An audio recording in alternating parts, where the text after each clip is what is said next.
There is more to us than meets the eye. Just because you can't see it or touch it doesn't mean it doesn't exist.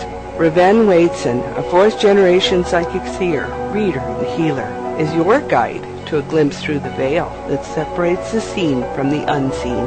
If you can imagine it, we can talk about it. Join Ravenne and Rob Wadeson for the Supersensory Psychics, Wednesday from 3 to 5 p.m. Eastern on the Hazy Radio Network, www.hazyradio.com. The views expressed and the opinions given by the individual hosts and their guests do not necessarily reflect those of Hazy Radio Network, its affiliates, or sponsors. All shows are independently owned and broadcast for entertainment purposes only.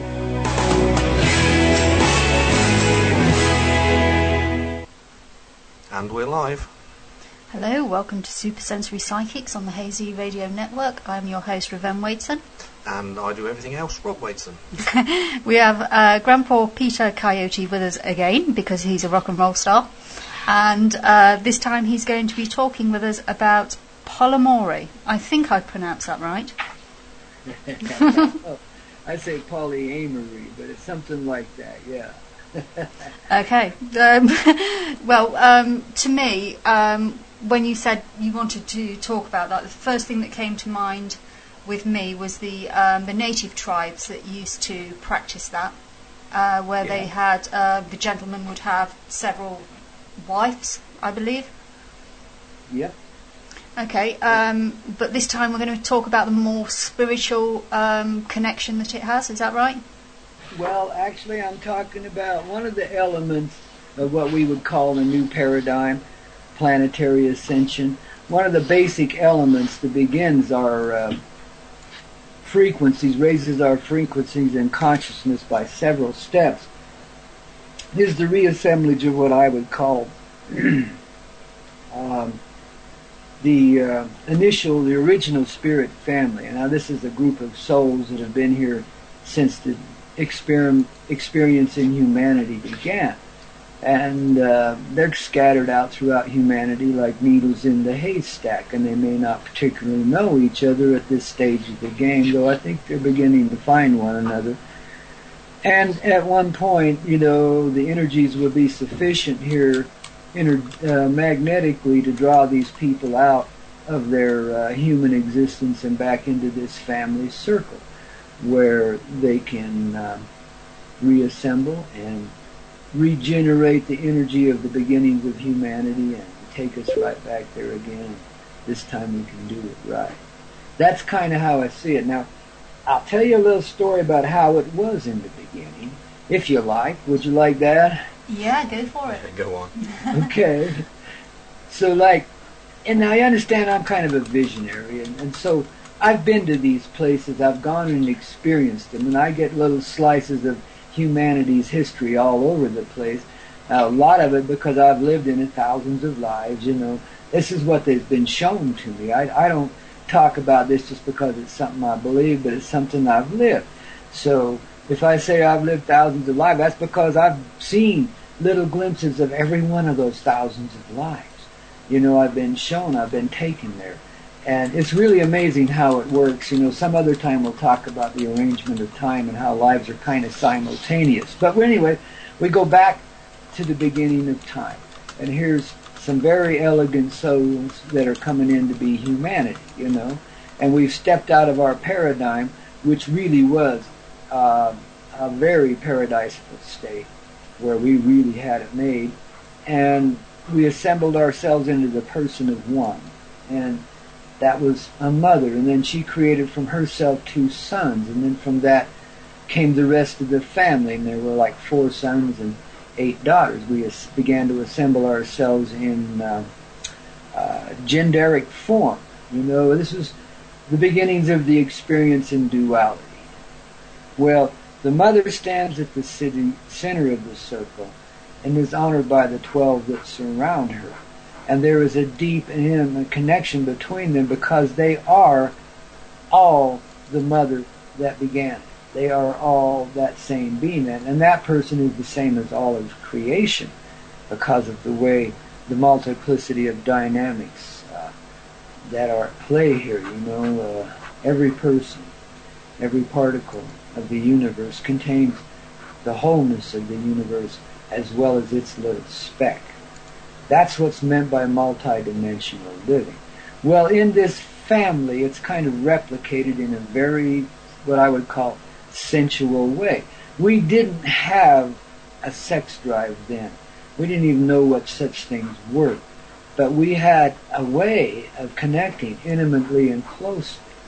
And if there was a need to recreate another person or to bring another being in to experience this with us, then we could do that energetically, just by a union. We didn't have language as we know it now. We were like in this place where our hearts communicated through feelings and what we would call pictures now, but we understood each other perfectly, you know.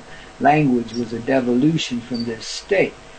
So ultimately this family winds up, you know, living in these tall mountains in these kind of palatial estates. It was a very idyllic life. It spread. But every person in that reality was intimate in this way with everyone else. It all went back to that original family, to that original feeling that began the expansion in the first place, the love that needed to expand. Well, now, years later, eons, there's a big change. We've been through several changes in humanity, and we're coming into what I call the fourth dispensation, where we become these dense beings that we see ourselves as now. We haven't been this way. When we were back in the life I was talking about, we were all rather tall beings. From what I see, about 7 feet tall. We were very elegant in form. We were very similar in appearance to one another. There were representations of the genders, of course, but like I said, we didn't really practice sexuality. We didn't have that thing going on. This is something that happened later with the beginning of this fourth dispensation, though some would argue and say it's been here since people have. And that's simply not true. But that's okay. You don't have to believe anything I say. This is a story. So we go on, and everyone in that life was that connected. It was a very joyful existence, even though it could be trying at times. There were experiences that took us down and pushed us around. But we were in what you would call interplanetary communication with other beings. We could teleport, transport. We had our stargates and so forth. We didn't even need them, really, because this was pre that kind of technology. We could float back and forth. But it was within the restriction of this new paradigm we call the Matrix now, but it was designed to contain the energies of humanity to a certain aspect, a certain place in time or creation, more or less, time and creation, more or less, so that the energies that were about to transpire, which were pretty gnarly, could be contained in that vessel and still be representation, seen from everywhere else as representations of love, so that they wouldn't cancel out life. You know? It's kind of an interesting thing. So now we've gone through this devolution where there was a huge change. When we were living in those cities, some people that we would consider enemies in a way, they're not really. They're great teachers, but they do it in kind of a reverse sort of way. Brought some energies into our planetary realms that immensely changed things, not just on a physical level, but spiritual level, earth level. Everything changed. One day we were these tall, elegant beings, totally and completely in love with one another. The next morning we waked up with the earth shaken, and we were all changed into many different sizes, shapes, and forms, and colors even. We'd never seen this. You know, we all had kind of a uniform skin color back then, kind of a light copper color. And now there was white and red and black and brown and yellow, and I mean, you know, it was just like, it was crazy, man. You know, and people were starting to make these noises out of their mouths, and nobody could figure out. But some began to understand one another, and so they began assembling in groups because they had similar characteristics. But you understand, this took where we were idyllically associated with what you would call our twin mates, our soul mates, our twin flames, whatever you want to call it. This change completely separated such beings, cast us asunder, and spread us to the far ends of humanity, because that's where the people went. Once they'd regrouped, you know, we could see there was no survival in this new dynamic where we were. So we took what we had left of some archaic flying machines and went off to the ends of Earth to begin again. That's what happened to us. And the promise was made because we knew this experience was coming. We just didn't realize how bad it was going to be, even though we could see it and experience it from afar. It's not the same as living in time and being this dense and physical being and having to deal with these wild emotions and passions that we do as human beings.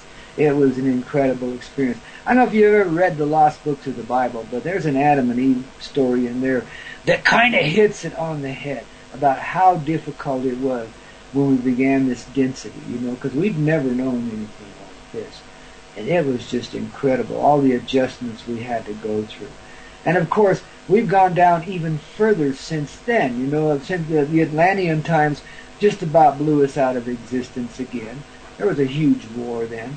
And so humanity, the 6,000 years that they tell us about is really more like about 25,000 years of recovery from Atlantean times, And essentially this is the last dispensation as the heaviness beings that we are, as these denser forms. Because as we ascend, we're transforming our little body carcasses too into something a little more palatable with the universe, so that we can expand and explore again in the ways that we used to many eons of time ago. But that's essentially where we're at. See, and humanity has so lost touch with itself. And of course we were genetically altered in those times too. And our basic drive, because when we lost all of that enlightenment and were severely altered like that, we lost the connection with one another, the mystical connection. And we were feeling separate. And a great loneliness rose up in us. And to this day it exists within us, and it's a need to return to the Divine Mother.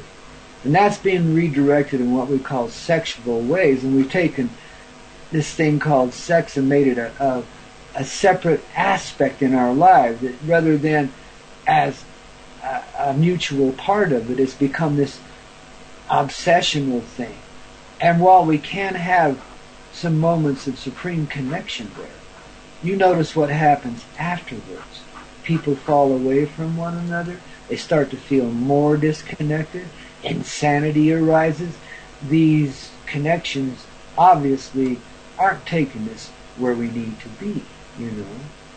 Now, with ascension, what that means is we've gone through our lessons here. We've played out every element and dynamic of whatever contract it was we entered into when we came in to this reality. So we can then graduate. That's what we were promised in the beginning. Get through this, do this, and then here's your graduation day. You can come back here and be who you are and start, do the great start again. But in order to do that, you got to find your heart. And so we've spent eons of time searching out the human heart and all dynamics of it. And we've been severely messed with. We've this old ancient cry to return to the mother, or the womb of creation, if you will, has instead been redirected in this way, because we know instinctively, as males, we know instinctively that in the mother, in the female, lies the answer, So they just warped it out and made it so it was sheer torture, because what we're looking for, we can never get in that way. We get bits and pieces, but that's why it drives us nuts. There's blocks built into both sides of that equation that stop us from opening completely and receiving of one another. And the general thing is, because there's been now impacted into humanity so much in the way of shock and trauma from sexual violation, which is created by a warpage of the initial desire to be with your spirit family, to be with your mother, into that womb of creation, to be consciously there again. And because that's been so warped, now there's these huge shocks that create even further blocks. I mean, one person in humanity gets violated, everybody feels it, whether they know it or not. And the shock of it goes through every spirit that lives here, every soul. And so now we've got all that trauma on top of everything else. And nowadays, I know we're being manipulated with by the CIA types too, because they don't want to see the family unit stay together. But at the same time, the thing that's really happening is people are realizing that this is a trap, and they're feeling very unfulfilled in their coupling. And so they're moving away from the coupling, from the singular household idea. And like you say, a few of the tribes here have held on to their more communal aspects of living.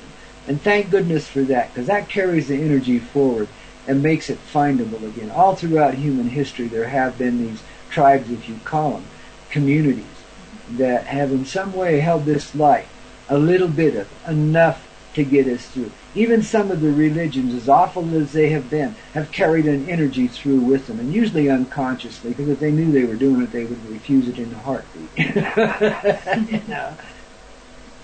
So essentially now, as we come to our moments of ascension, we're going to notice unusual feelings arising within us.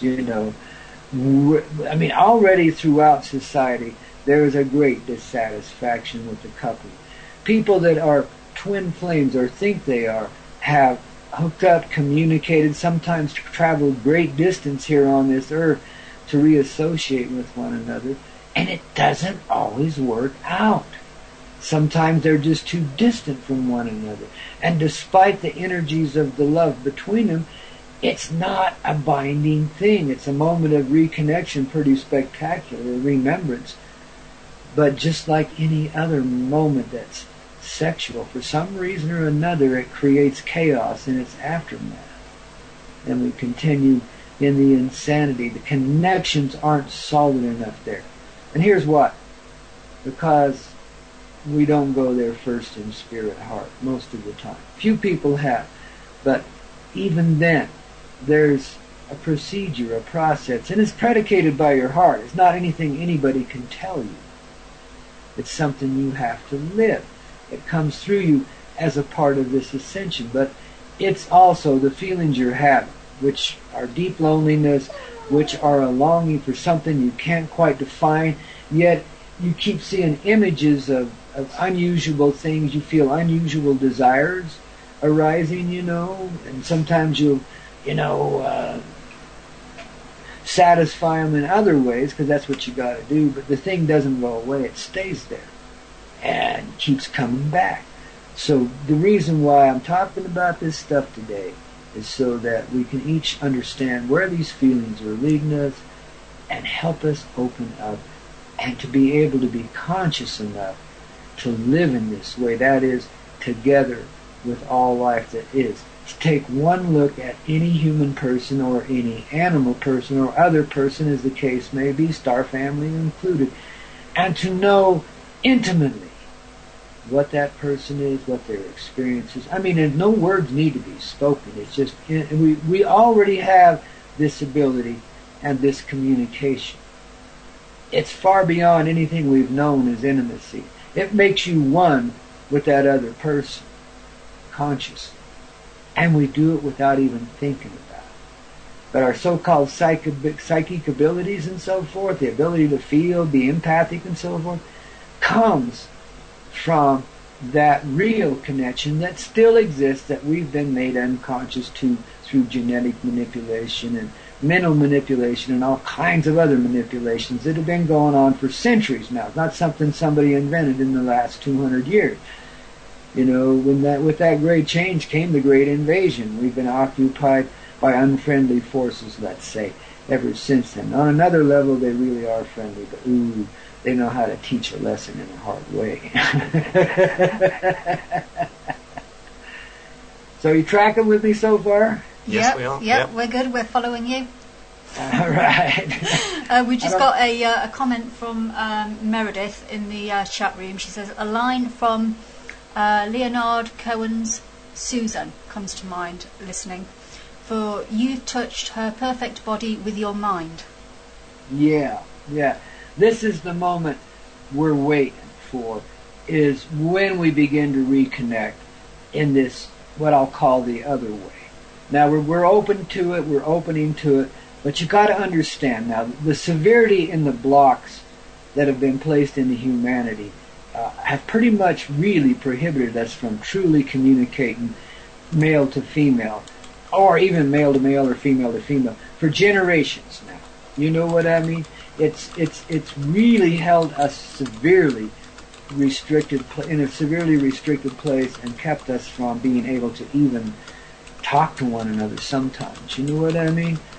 So we're looking at what we consider a fairly large aspect of restriction, interference. And so we've all got compensations, compensatory ideas that have, again, been programmed to us mostly. Some have invented them themselves, but we all have our limits, our places where we are going to go and not going to go, and so on and so forth. And love can sweep you out of it, you know, and the hypnotic trance of relationship and intimacy can take you away from every requirement you ever placed on yourself and make you drop them all. I mean, it's powerful stuff we're messing with here, but at the same time, sanity is required. We need then to find what it takes to open ourselves once again in this spiritual way. We're being led that way anyway. I mean, everybody that I know that's sensitive is feeling the expansion today. I mean, you know, and have been for quite some time. Your heart, your mind is being challenged tremendously to accept the expansion of the heart and the conceptions that are coming forward there. Am I not right? It's stretching us? Yeah. Yeah? Yeah, there's some weird stuff going on. You don't know whether to walk away from it or embrace it. Yeah, no, I'm talking about just the expansive nature of the heart and the consciousness. These new ideas that we're getting, these new thoughts, these new feelings, they're really not so new. They're just aberrations, changes in ones that we've had before, you know. Yeah, and these are leading us. These are leading us in that direction. But there comes a time when we will indeed experience the levels we need to go to in order to open and completely receive of one another. But we have to get past the illusion of our sexuality first. You know, when I say have to, I'm being loose talk, because we will get past it. That's where we're headed right now. The fixations I'm talking about, the warpage of the drives, the illusion of harm, and so forth. You know what I mean? It's time to get this thing onto a spiritual level, a sacred thing. And many people try this. And some even have rituals and so forth. I mean, there's been a lot of experimentation, myself included, as I've been searching out this life, trying to figure out what the hell's going on. What is this that we're all after and not getting? Why doesn't this work? You know? And so I've been there, done that in a lot of ways, and I'm probably just a pipsqueak in the area of experience compared to some people, because they've really stretched it. But my generation, we threw the baby out with the bathwater when we were kids. We weren't going to accept anything anyone was telling us about the way life ought to be structured or any of the limitations in it. We were going to check it out for ourselves, man. We're going to experience it. You know, we were the cosmic kids. The first, I think we were actually reborn mostly from World War II and had the shock of that huge war still in our souls. And man, we weren't going to put up with any more of it. You know what I mean? It was time to expand. That was enough. That was misery enough to last us for 10 billion generations. You know what I mean? No more. I think that's why my hippie generation become what it did for a while.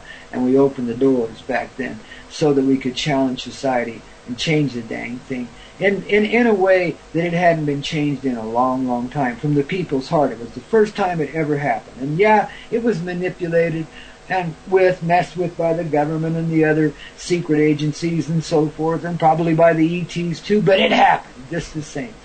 And we got the opening going on, and we challenged it. And, you know, because of this, because of the challenges we made back then, my mind can now conceive of things like what I'm talking about. I can actually understand human beings living on such a level. Now, to take it from where we've been to where we're going is a huge step, I know. But for most people, really, when you step back into your heart and you become conscious of the caring, and then you understand where that caring comes from, and then you see your connection with the divine being in every soul that lives, you understand that intimacy is something far beyond. And on that note, we have to take a break. Okay. We do. Cool. We'll be back in 5 minutes, folks. Rock on.